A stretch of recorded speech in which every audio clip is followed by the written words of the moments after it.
શિલ્પશાસ્ત્ર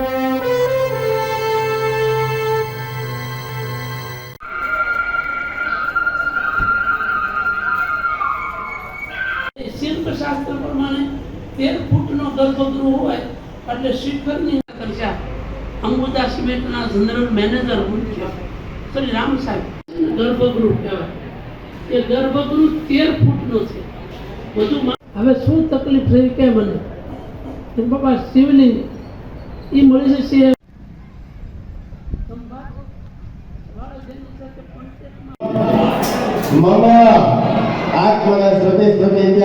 અને એને ભેડા ઘાટથી એક નર્મદેશ્વરનું શિવલિંગ તો લાવી પણ નાખ્યું.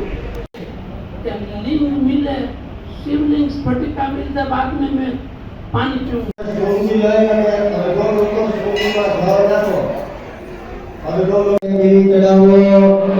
मंदाकिनी सलिलतं धनचर्चिताय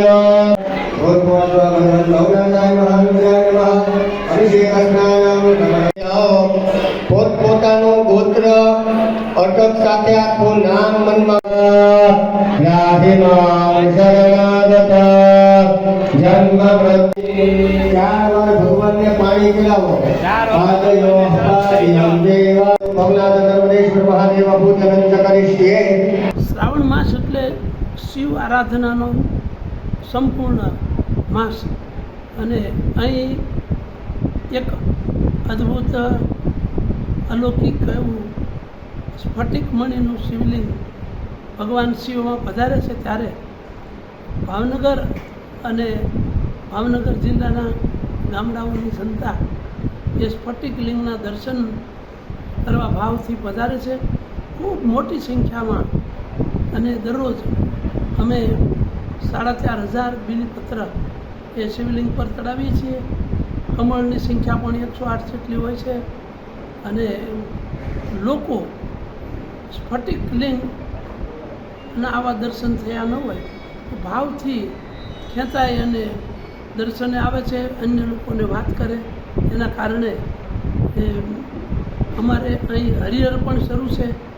તો હરિહરમાં પણ શિવ ભગવાન છે પૂરતા હોય એવું લાગે. આજે અમે 700 માણસની રસોઈ કરી હોય તો 1200 માણસ જમી શકે. એટલે આ ચમત્કાર માટે નથી કહેતો, પરંતુ એક શ્રદ્ધાનો વિષય છે. લોકો ભાવથી પ્રસાદ લે છે. સવારે 5:45 વાગે આરતી થાય ત્યારથી ભાવિક ભક્તો લોટા ચડાવવા માટે અમે કેટલાક નિયમો ધોતી પહેરીને જ અંદર, અને દેહ શુદ્ધિ વિના દેવ શુદ્ધિ મળે નહીં. પૂજા માટે કર્મકાંડમાં દેહ શુદ્ધિ જરૂરી છે, બીજા નિયમો જરૂરી છે શાસ્ત્રોક્ત. તો એ પ્રમાણે લોકો બને એટલું એ નિયમ પાળે. અને સવારની પૂજા 12:30 સુધી ચાલે છે. ત્યાર પછી બપોર પછી પણ દર્શનાર્થીઓની ભીડ 5 વાગ્યા પછી વિષ્ણુ સહસ્ત્રનામ, શિવમહિમન સ્તોત્રમ વગેરે આરતી સ્તુતિઓ છેક આરતી 7:30 થાય ત્યાં સુધી શરૂ હોય. અને 8:15 સુધી સ્તુતિઓ કરી અને ભગવાન શિવને વંદન કરી અને અમે આ રીતે આખી દિનચર્યા છે. શ્રાવણ માસમાં શિવ એટલે કલ્યાણ. ભગવાન નારાયણ ઓઢેલા હોય છે.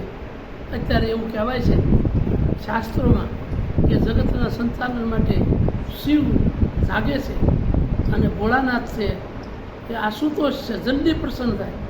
કેવલ જળનો લોટો અને બીલીપત્ર ધરીએ તો એ પ્રસન્ન થાય છે.